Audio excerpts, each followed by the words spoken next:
Welcome to Losing a Child, Always Andy's Mom.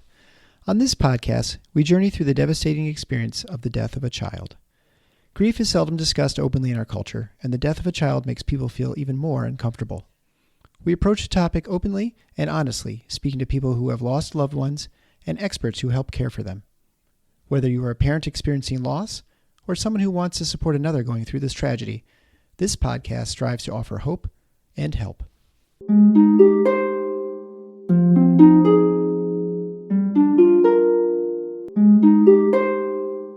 Welcome to episode number 313 of Losing a Child, Always Andy's Mom. I'm Marcy Larson, Andy's mom. Today, I have the pleasure to introduce you to Catherine. Catherine is Helen's mom. Before we started recording, Catherine talked about how she felt like in some ways she lost Helen twice. Because she lost Helen originally after Helen had a really traumatic delivery and had significant brain damage. So she lost the dream of what Helen was going to be as a little girl and grown up. And then again, she lost Helen when she died at 13 years of age. So we talk about both of those things in this episode. She also wrote a book about her experience. So listen for that at the very end, and you can find that book on Amazon. The book is entitled Finding My Stride. I also want to talk about an official sponsorship for this week's episode. As you may remember, if you listened to the episode a few weeks ago, which actually I just did the live stream last night, we talked about Cora and how Cora's mom wrote in to sponsor an episode in memory of her daughter Cora, who died just 2 days before Andy in 2018. So my heart, I always just feel so close to them because, we're going through things on exactly the same time course.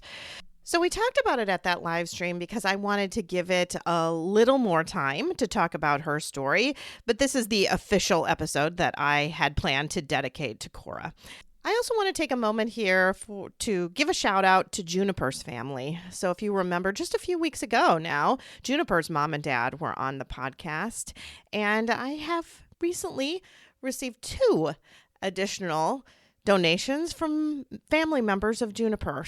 So now with all of these donations put together from Juniper's mom and dad for that original episode and these additional ones, we've kind of sponsored almost 3 episodes of the podcast. So thank you so much to Juniper's family for that.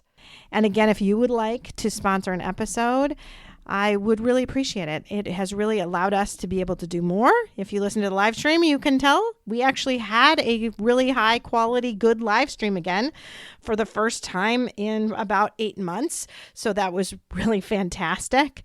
And I just know I'm going to be able to get to do more things if I am able to have more sponsors. YouTube is something that I've been scared of because I really don't have enough help. And I would have to probably hire somebody to help me do that. But if we start getting some of these episodes sponsored, then I will be able to, spend some of the money that Eric and I normally spend and expand into a different space just to be able to reach more and more people. Because that really is the goal, to reach as many people as possible, to help everyone be able to get just bits of hope and healing from hearing other people's stories. On that note, if you would like to share your story on the podcast, please feel free to write to me. So write to me at Marcy, M-A-R-C-Y, at andysmom.com. You can also follow me right now on Instagram and Facebook. And you can go to the YouTube channel, although I'm not doing a lot with that, and maybe TikTok someday as well. But again, those are things yet to come if we are able to expand a little bit. And if you are experts in these areas and would like to offer me some advice, again, feel free to email me because I can take all the advice I can get right now. But for now, I want you to sit back and enjoy listening to Catherine, Helen's mom.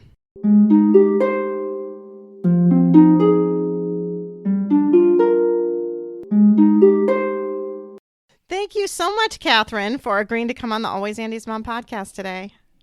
Thank you. It's great to be here, Marcy. Yeah, it's good to have you.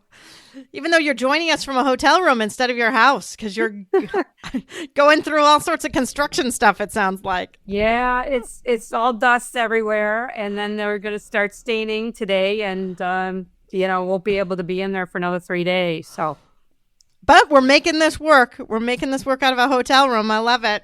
yeah, So, why don't you start out by telling us all about your daughter, Helen? okay.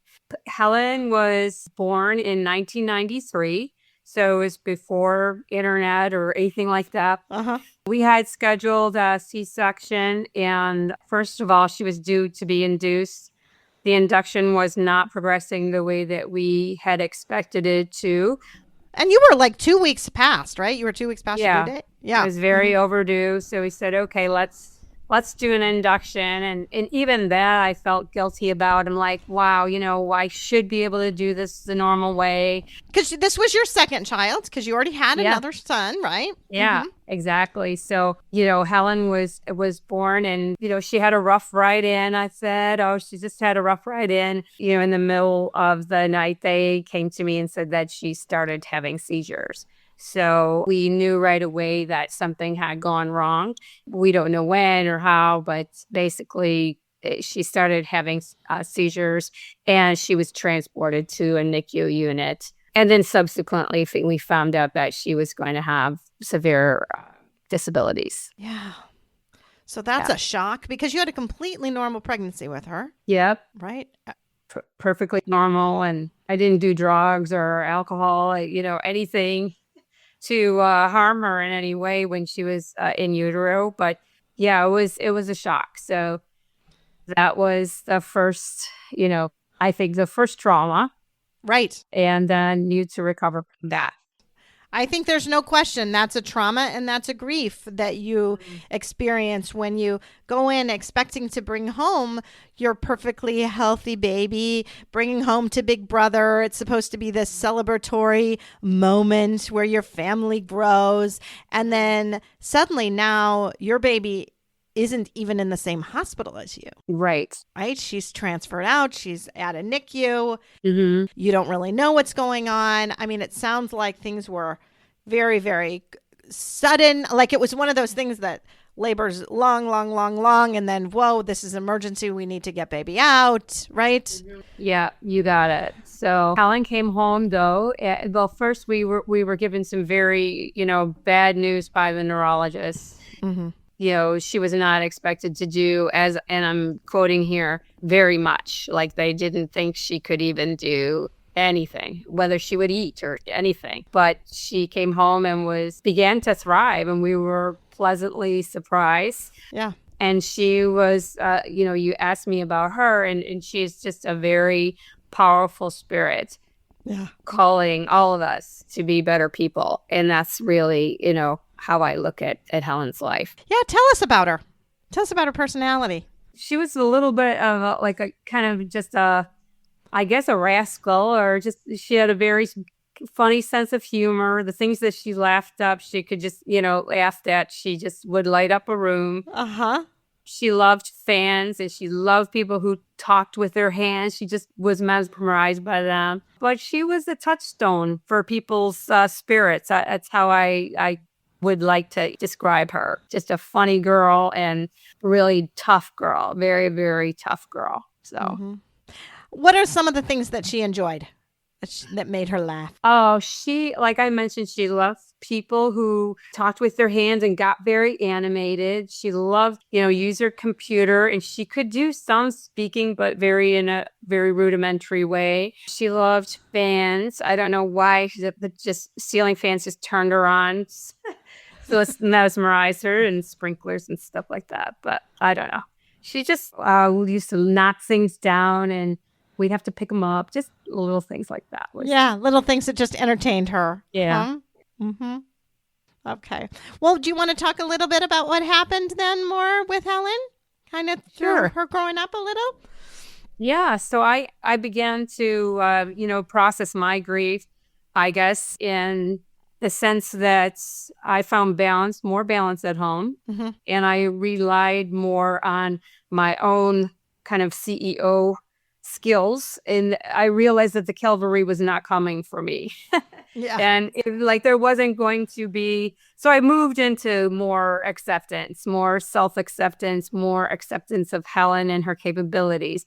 So she went to school and made friends also in, her special needs classroom, and also her buddies who did not have disabilities, but she just was, beginning to thrive. But at 13, she unexpectedly passed away in the night, and she had her, I like to say, her best day in the world before she passed away. So Really? we were out, walking, and I was pushing my girls in their jog stroller. We had gone shopping. It was a Sunday, I think. I don't know. No, it would have been a Friday, and it was just a delightful spring day, and it was a total, you're kidding me. Yeah. Out of the blue. Mm-hmm. She did pass away in the night. So Yeah. that was a shock. I mean, what a shock. It was awful. Well, I'm going to talk about the fact that you have written a book all about your experience, and we'll get to that book later. But I do want to, we kind of discussed even before we started recording that you really felt like you lost Helen twice. And your book definitely goes through especially that first part of kind of your process of, I would say, grieving through Helen. And you talked a little bit, you touched on the fact that you felt like you grew and changed while becoming Helen's mom. Yeah. I'd like you to go into that a little bit more because, I know initially when I read through the book, you initially like, okay, I'm going back to work. She's going to daycare. We're going to kind of keep going sort of as you had planned in some ways, but that all really did change. And I'd like you to go into that a little bit more because I think you did a beautiful job explaining kind of how you evolved with your parenting of Helen. Sure. So I think for one thing, I wanted to, there's several lessons I learned along the way. And the first one was just to let go of the need to be perfect. And so I talked early, from some childhood memories, just that need to avoid not being different, not having the same things that other kids had in school. So I came from a large group, a large family. We didn't have the affluence that some of the people in my private school had. And I learned, I tried so hard to fit in, and that carried over into my experience of being a parent of a child with special needs. I wanted her to be perfect. I wanted me to be perfect. And I had to let go after trying several therapies with her. I just needed that acceptance. And I needed to let go of the need to be perfect. I needed to let go of the self-blame for what had happened to Helen. And that also helped me grow as well. Those were two of the biggest lessons, and how I arrived at them were just, I think it was God really just saying, you know what, here's a parent that, the parent that was pushing their son so hard in softball are to be great at baseball, and he was making his son cry, and because he didn't allow himself to be imperfect. He didn't allow his child to be imperfect. Mm-hmm. So I think that was one of the big lessons for me, that life is messy. It's really how we handle the mess that is the great gift. And it sounds so cliche, but that's really how I became a different person. Yeah, absolutely. And how you kind of noticed that in some ways you just didn't quite fit with some other people now. Yeah. Right? Yeah. Mm-hmm. I had to let go of a lot of friends, if you will, or, and just kind of let some family members kind of chill out. I didn't identify with a lot of parents because their concerns were not my concerns anymore. So, yeah. And I felt so isolated from the women around my block who were kind of hanging out and talking about what they bought at the Gap that day, or what, what teachers were, whatever it was. I found that so mundane and trivial. Yeah. Because I was going to be facing a spinal surgery in 3 days or something. So I think that would was definitely, it was okay to let some of those people go that weren't fitting in with my life. Right. And there was nothing wrong with them. Right. There was nothing wrong with me. Right. I just had to let them go. Right. Because you just can't kind of understand that. I certainly was in a Bible study before, and now the grief support groups I go in are still biblically based, but that group of women I can feel connected to because we can talk about similar things. The first group, it was a little tricky, when we're in group and they're talking about they're annoyed that their church is playing contemporary worship songs instead of traditional hymns. Like, what? Yeah. I mean, I just can't relate to that. I can't understand that. And especially when it's in a spiritual setting. And then if I bring up something, then everybody just looks at me with the sad puppy dog eyes, and I don't want that either. And it just makes you, so you feel like you just don't fit. Right. Right? You just don't fit in. Exactly. And some of the things, I think some of the conversations I would have with them, I just felt worse after that. Yeah. Oh, I don't know how you do it. Or, yeah. I don't know. I can't imagine how you get through the day. Or you I know. Really have your hands full. And I would think, well, I do, but it's because you don't see how great my kids are, or Yeah. I do. But you know what? We really do have a lot to celebrate and a lot to be thankful for. But yeah, it was very difficult to kind of have to explain things to. Yeah, I know. I mean, it's just challenging. I think about that in grief after losing Andy too. And people, when they say things like that, it's just like, well, you just do. This is just what my life is. And you feeling sorry for me in my life is really just not that helpful to me, right? It's just not. Yeah.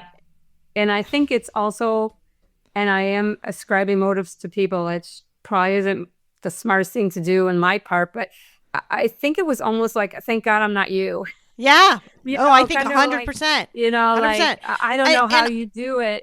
You're so strong. I could never do that. And then I think it's almost like a protection, like God would never do this to me because goodness, she can handle it. I can't. Or I could never do that. And it's almost this underlying current, like, because I love my kid more than you, and I'd be a heap on the floor, and you're able to just get up and do stuff. So, and I don't really need to help you because you're doing so great on your own. Like that, all of that is just ends up feeling just kind of icky. Yeah. And I think that the other one that, I don't know about you, Marcy, but the other one that always kind of stuck me the wrong way is God doesn't give us anything that we can't handle. Yeah, and it's like, I feel like, you were chosen to have this happen to you because, I don't know whether I believe in that or not. Yeah. No, I don't like that one at all either. And when I've looked at that scripture, and when you talk to other people, that scripture is very much misinterpreted. That is not what that meant, that God won't give you more than you can handle. Because certainly God gave me more than I can handle. Okay, because I can't handle this on my own. I need a lot of help. So it's such a fallacy from the very, very beginning, because to think that I can just somehow do everything on my own, is just not true. I think for me, it supported the notion that I was somehow other. Yeah. That I was different, and that's why this happened to me. Mm-hmm. And so there is no rhyme or reason why people are chosen, and certainly there's a million ways to handle it, or there's no right and wrong. Mm-hmm. We're just like you are. Yeah. The one thing that can come, I think, a little bit, maybe a good side, is it's a realization that I had a long time ago, actually. I think I've told this story before. And I wrote a chapter in a book, and I wrote it about this incident that it was a few years after Andy died. And I was going school shopping for the kids at Old Navy. And of course, after Andy died, I hated doing that. First of all, it's in August. Andy died the 15th of August. That's when you have to go back to school shopping. So it's always a hard time of the year. I was used to doing that shopping for 3 kids, and now I was just doing it for 2 kids. It was extremely difficult. And I found myself in that store just being sad and kind of feeling sorry for myself, really. And I was looking at this mom who was there looking kind of frazzled with her 3 kids. And I found myself bitter towards her. And like, you don't even know how you have it with your 3 kids.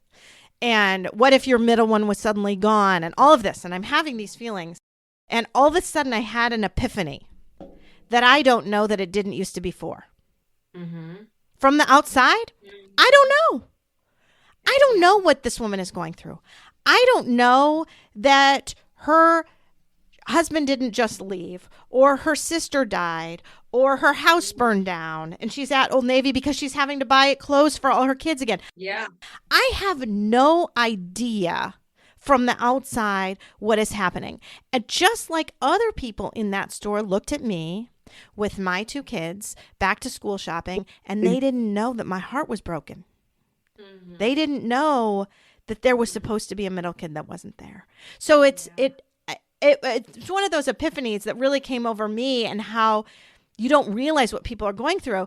And that being said, I now do have people that will turn to me. I've got a friend that we're in the same country club, and we play mahjong on Tuesdays, and I've done golf lessons with her, and I don't like hang out with her, but when she was really struggling, who did she turn to?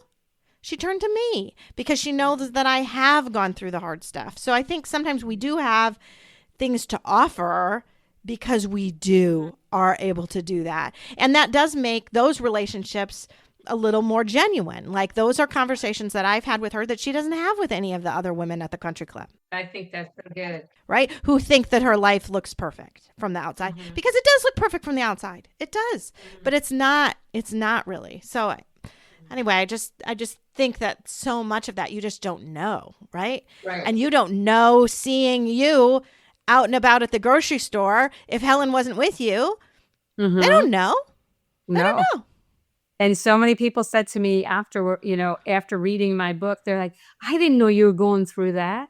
And I'm like, well, it's because I didn't want you to know, or I wanted to appear strong, and I wanted to appear like I had it all together, because as I mentioned before, grief is just not allowed to be, I think, openly discussed in our society or something. I just didn't want anybody. I wanted everybody to think I had it together. Yeah. So, but privately, I was working through a lot. Yeah, absolutely. Well, so now let's jump ahead a little bit. So Helen, as you said, just unexpectedly died in her sleep. Nothing in particular had been going wrong recently, just completely and totally out of the blue. So talk to me about that grief and that kind of second trauma that you experienced in life. I remember distinctly, I just didn't know what to do with my hands anymore. My hands were part of Helen's body, almost. Yeah. Like, I moved her through the world. I did everything, I fed her, I did everything for her. And I just remember, wow, this literally like getting an appendage cut off, because like, what am I going to do with my hands now? And so I remember that distinctly. And I had to, first of all, just go inward. And I said, it's okay to grieve. And I remember the hands, and then also just doing a lot of like getting up in the middle of the night. I've got to go do yoga. I just had to go and do some down dogs like in our living room, just to basically begin to process this. It was that big of a shock. So those were my 2 biggest things. I remember going to the funeral and talking, or the priest, listening to the priest, and he had mentioned, this Helen was really an instrument of Christ. And so that really kind of it comforted me in a way that I'm not sure I get it from anybody else other than that sermon. So he was really helpful. Yeah, that sounds like that was powerful. Yeah. So that was really in the immediate days. Yeah. After Helen's passing. Yeah. And then let's go on after that. So sleeping's hard and you're doing yoga. And then, but then you went on to kind of do some more things with your grief. As I became kind of like, wow, what am I going to do now? Kind of feelings. I had talked with also that same priest, and he said, well, I've seen a lot of funerals, and you're entitled to do almost anything right now. Nobody's going to fault you for climbing into whatever, but the most successful people I've seen, a lot of people go into sport. And so that was a touchstone moment for me when he said that. And I thought, I had been planning to do a triathlon even when Helen was alive. I had decided that, yeah, I'm going to go forward and bravely do my very first triathlon. It was a sprint triathlon in Naperville, Illinois. And that was really the beginning of a very long career that I'm still doing, and got into Ironman racing. And that helped me process my grief so much. In the book, you talked about when you did your first triathlon, nobody knew you were going to do it except your husband, right? Yeah, I kept it a secret because I was so afraid to do it.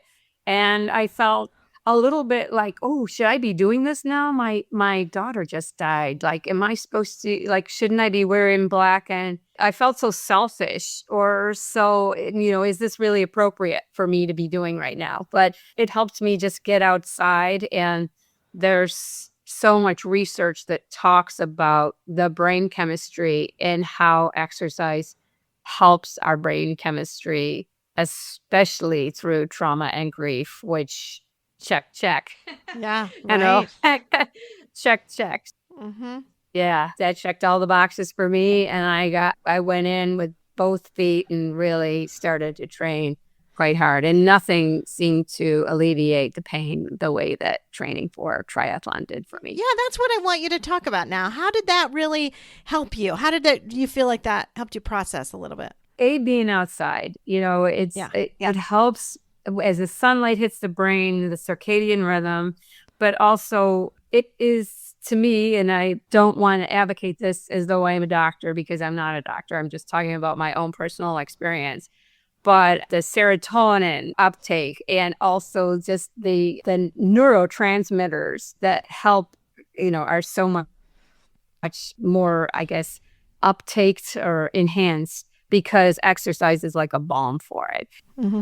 So we know that exercise helps all those neurotransmitters like serotonin and norepinephrine. And so it is like taking, for me, it was like taking an antidepressant, frankly. I was going to say, I am a doctor, so I can say these things, okay? When I am putting a kid on medication, because obviously if they come to me, they feel like they're at the point to go on medication, I always tell those kids, I hold up my 5 fingers and I say, there are 5 things that are going to help you with your depression and anxiety, and they are all equally helpful.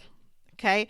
So number 1 is the medication I'm giving you. That is 20% of what will help you to improve. Because a lot of times kids especially, and I don't know, I don't treat adults. I don't know if adults are like this too. They probably are. Who knows? But they feel like they want to come to me, get a medication, and then just have everything be okay.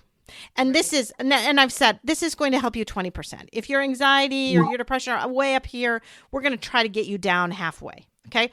The second thing is finding a good counselor, support group, therapist, someone to be able to help you, kind of sort through your emotions and things like that. The third thing is your nutrition, is putting healthy food in your body, not too much that you're eating all the time, not too little you're not eating, just making good food choices. The next one is sleep, making sure you are getting enough sleep, sleeping at night, getting your body refreshed. And then the 5th one, and I don't always do it in this order, but for you, I'm saying the 5th one is exercise, moving your body. Actually, I just say moving your body because sometimes if I use the word exercise, that will turn off some kids and they'll get like, well, I'm not going to exercise. But if you say move your body, that's different. Like, how do you like to move your body? What are some things that you find helpful? If it's going for a walk in the woods or riding your bike or, playing on the soccer field, or what kinds of things it is, that moving your body helps just as much as this medication I'm going to give you. So I 100% agree with you. I think that's really, really crucial, and a mistake that a lot of people do make. Especially, I think, early in your grief, it's hard to want to get out of bed. It's hard to want to eat. So you end up all of those healthy habit kinds of things, the eating, sleep, and exercise, end up sort of falling to the wayside a little bit. Yeah. I always say it's like finding your way out of a paper bag. So you know what's good for you. I've got to get out. I've got to get some air.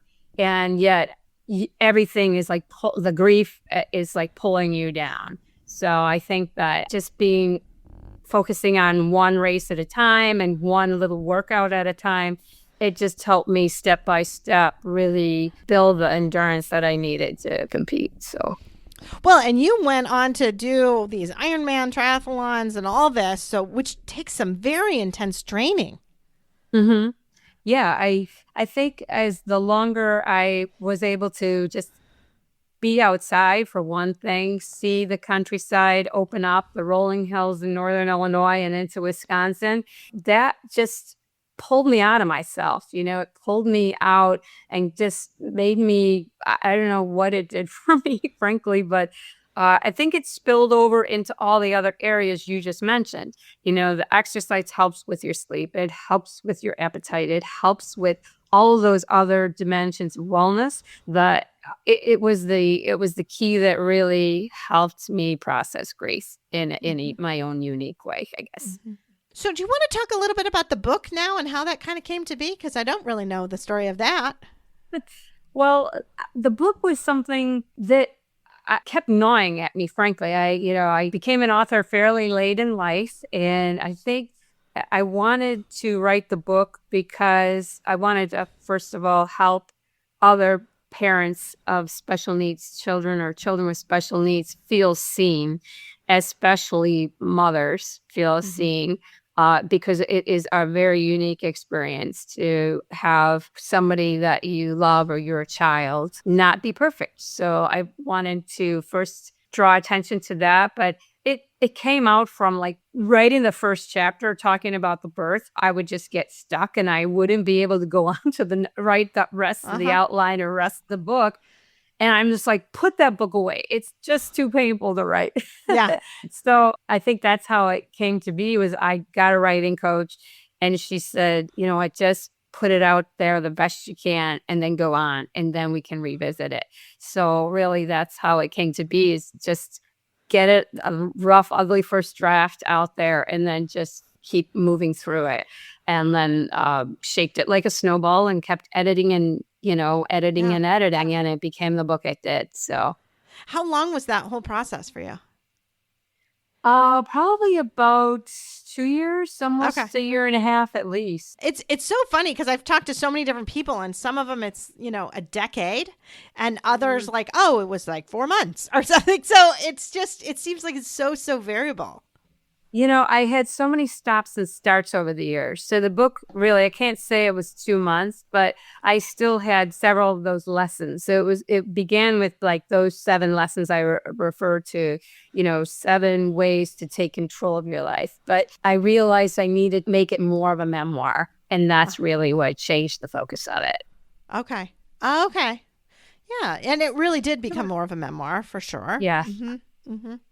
And it's a guide too. So it is also supposed to help the reader, whether it be, just ask them questions. Yeah. How they could move it into their own life. Now, I didn't want to just preach because my experience is unique, especially in 1993 with no internet. There was no connection with other parents have today or grieving parents have today. Like there wouldn't be a podcast, or this podcast would not exist in 1993. Yeah. Oh, of course not. No. Or even the early 2000s.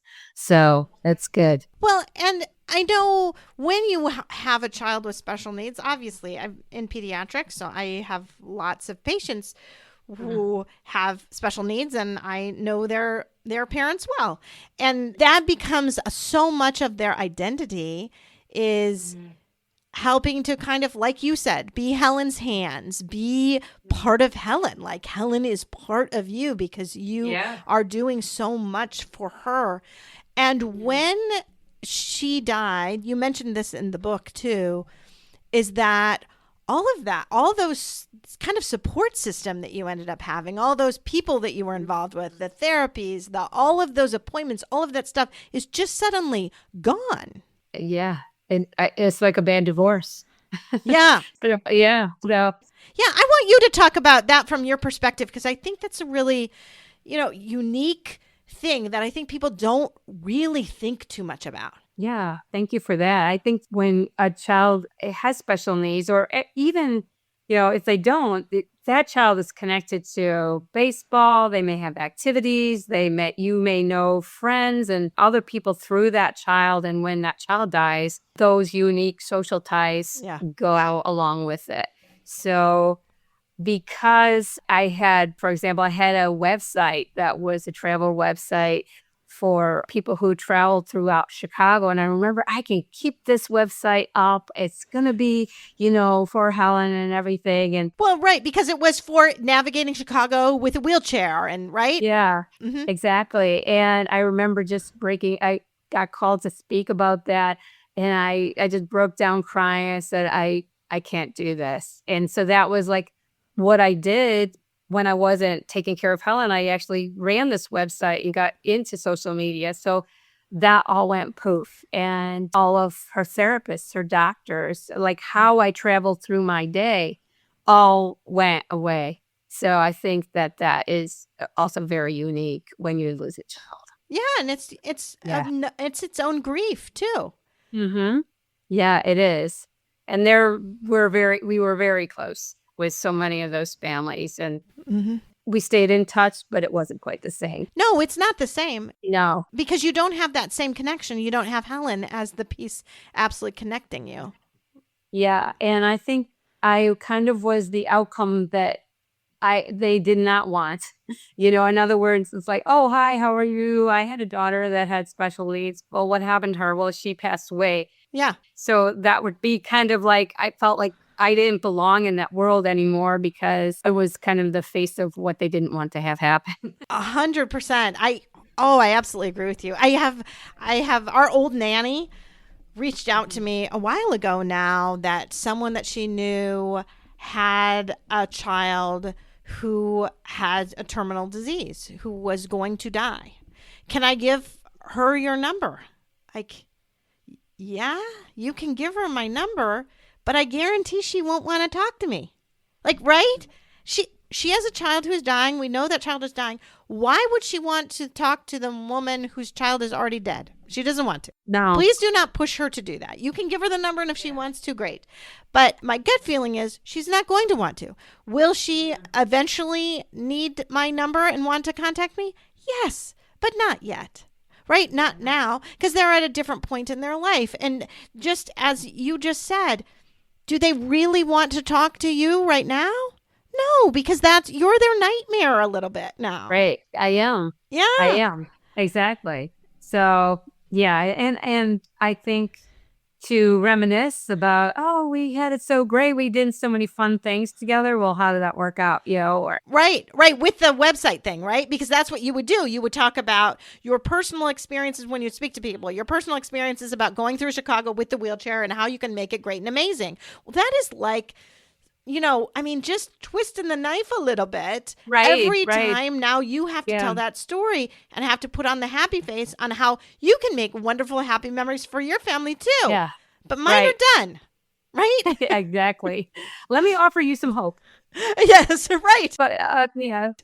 But please don't ask me what happened to my kid. Right? I do want to offer them hope, and I mean that sincerely as well. So it's tough. It's tough to navigate. You do lose a section of people, for sure.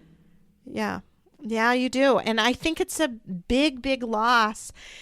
And I don't think other people who aren't in that world realize that. I think from the outside, they may look and think, well, it's horrible that Helen died, but look how much simpler Catherine's life is now without all of these appointments and all of that. Yeah. And they don't realize that you loved the complexity of that. You loved that. Yeah, I loved the hum. You loved taking care of Helen. Yeah, I did. And even though you were on the go and having to use the, wheelchair accessible van and all of that, that was your life and you loved it. Right. And so it was lost. I was definitely lost. And it was lost. Yeah. And I just don't think that's well appreciated. That, yeah. Right? I think you're making a good point. Yeah, I do. And I think that you can, I'll go volunteer. Like I should be volunteering more. But it was really painful for me to volunteer and to be around children with special needs and their parents. So it's very tender. I know it's been a long time since she passed away, but it still is very tender and touchy. Yeah, I think that too. That's why I had to take time off from doing what I do for work, because what I do for work, I'm a pediatrician. I see families, I see whole families, and I just felt so broken. And it was just really hard for a time to be able to do that. Sure. So, and how long has it been now? I mean, I can do the math, but you tell us how long it's been. 32 years, I think. She died in 2007. So she died in 2007. Okay, so 18. Yep, right. She died in 2007. Is that what you said? 2007? Yeah. So 18 years ago now she died. I know, it's hard. Now I'm putting pressure on you to do math. No, I think that she would have been 32 or something like that. There you go. There you go. She would have been 32. Right. She would have been 32. And that's hard to think about then too, isn't it? Yeah. And, I think I still see all of her friends out there who are living into their 30s and they were in her classroom and everything. So it is very bittersweet to see them, but it's also wonderful to see them too. So, yeah. Well, and I feel like we are probably doing things justice unless we talk about all of your triathlon, Ironman kind of stuff, because that's a lot. That became a lot for you. We talked about doing that first one pretty secretly, and then it just kind of kept going. Well, I think, like I mentioned in the book, my touchstone moment for why I got into Ironman in particular, I was with Helen and the Hoyts. I think it's Dick and Rick Hoyt, actually. Dick Hoyt is the dad, and he was pushing his special needs son in through Ironman races in Hawaii. And Helen and I were together one Saturday afternoon and we watched the Hoyts, and I was just so impressed by him doing this superhuman feat. I can't even explain. I don't even think it's almost unbelievable that he could even make his way through the lava fields of Ironman and do 140.6 miles, pushing another adult son through adult-sized person. Yeah. Mm-hmm. So I was with Helen, and so after Helen died, I started to do triathlon. I'm like, you know what? Let's just do it as a closure thing to completely, immerse myself into this sport. And that really, as I was processing my grief, I also wanted to honor my daughter, and so I just went on to do an Ironman a year. I am only doing a half this year, but I'll do some more full Ironmans next year. Well, I think going back to that story of the Hoyts, so he was pushing his son. He had his son with him on the bike, pulling him in the water, doing everything. And those of us who are old enough to remember seeing those images, they're really, really powerful. So in my mind, as I'm reading that book, obviously you were not able to physically have Helen with you, but I imagine spiritually she was. Mm-hmm.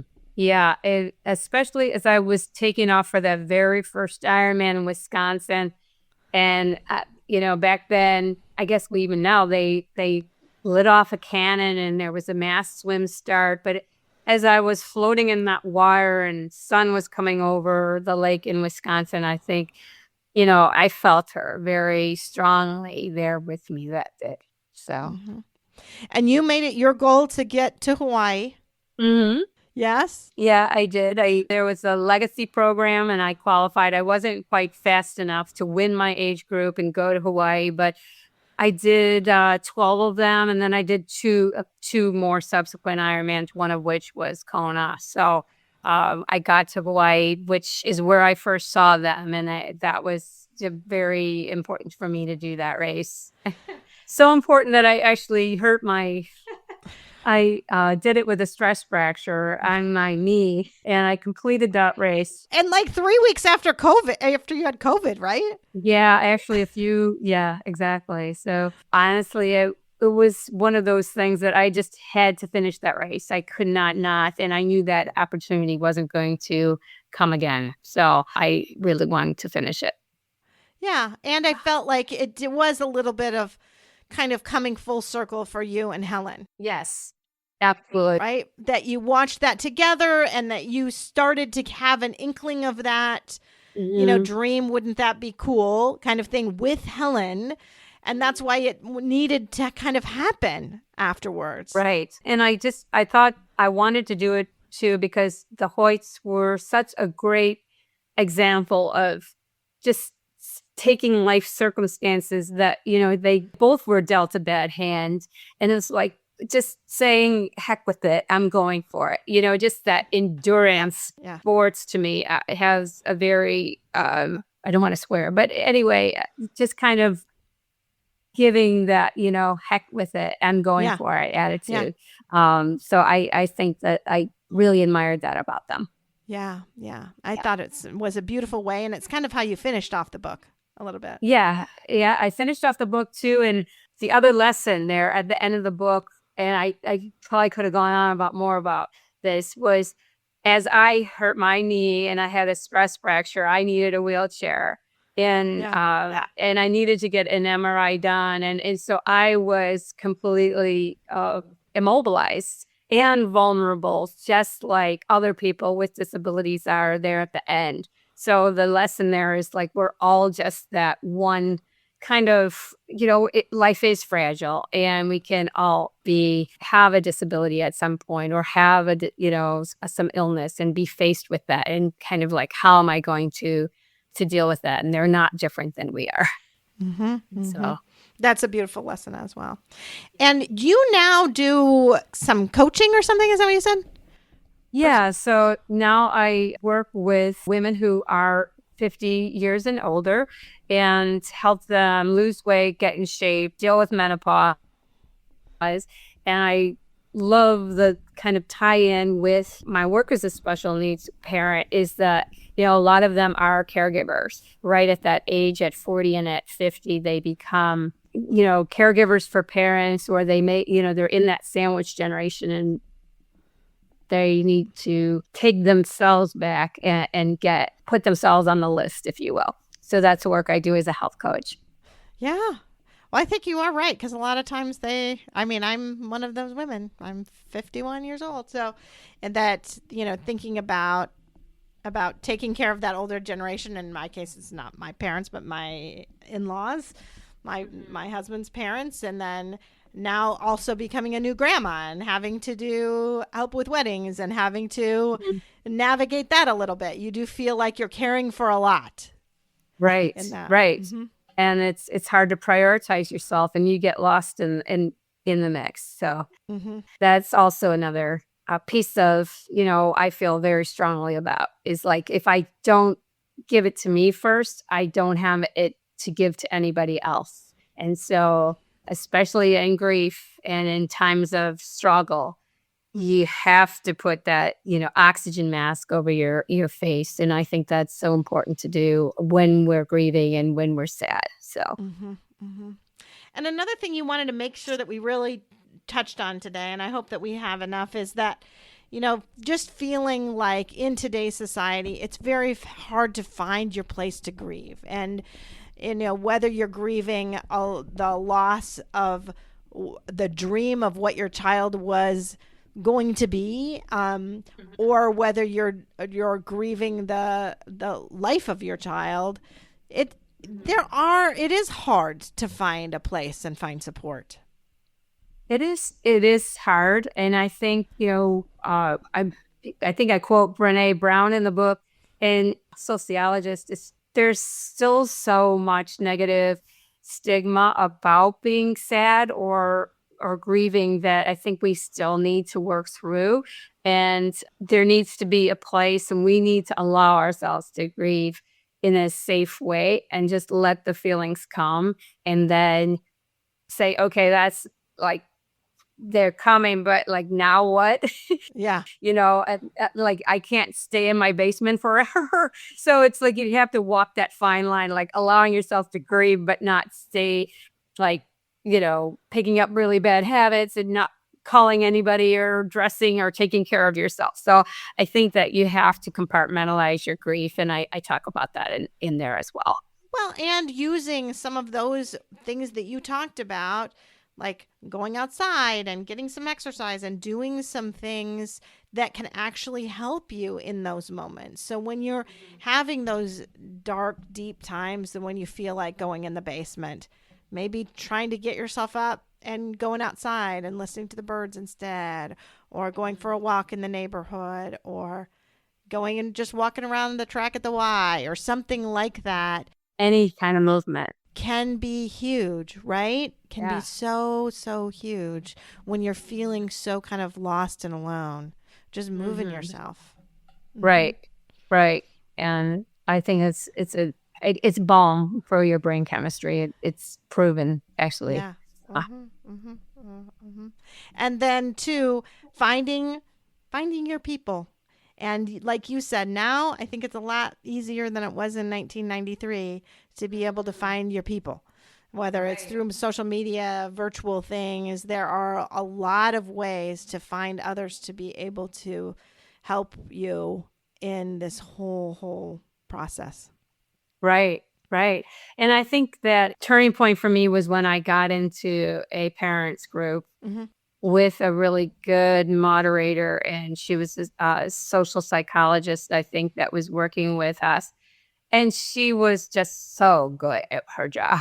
Yeah. But it was just so nice as a very young mom just to hear the problems of others and be around others. And I think that's also, as a parent who has lost a child, hearing other stories on this podcast, for example, it's like, oh yeah, I mean, it is powerful to say, we're all in this together, and I'm not alone. So yeah, and like you said, I think that can be a balm for the soul as well. Yeah, exactly. Yeah. So looking for little things to help bring a little peace and hope for your future. Yep. Absolutely. Well, thank you so much for sharing Helen today on the podcast. I really appreciate it so much. Tell people how they can get the book. So the book is available on Amazon. It's called Finding My Stride, a guide for parents with children with special needs and raising those. Finding my stride is kind of that allusion to the Ironman experience and how I found my stride as a parent with special needs. Right. It's available on Amazon. And also you can find me on my website at KatherineMarsden.com. And you can find me on Instagram at cc_Marsden. Okay. Very good. Well, thank you again. Yeah. Thank you. Take care, Marcy.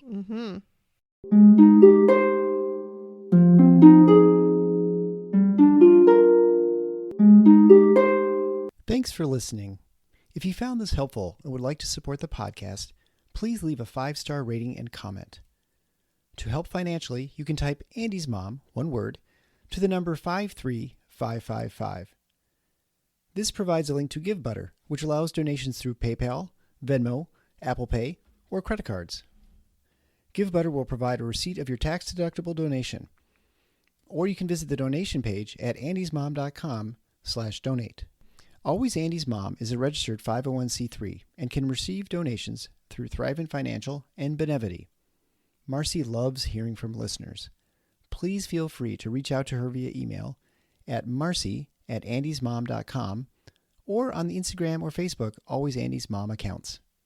Sign up for the email list to get weekly episode links as well as pictures of Marcy's guests and their children. Together, let's work to inspire hope, one day at a time.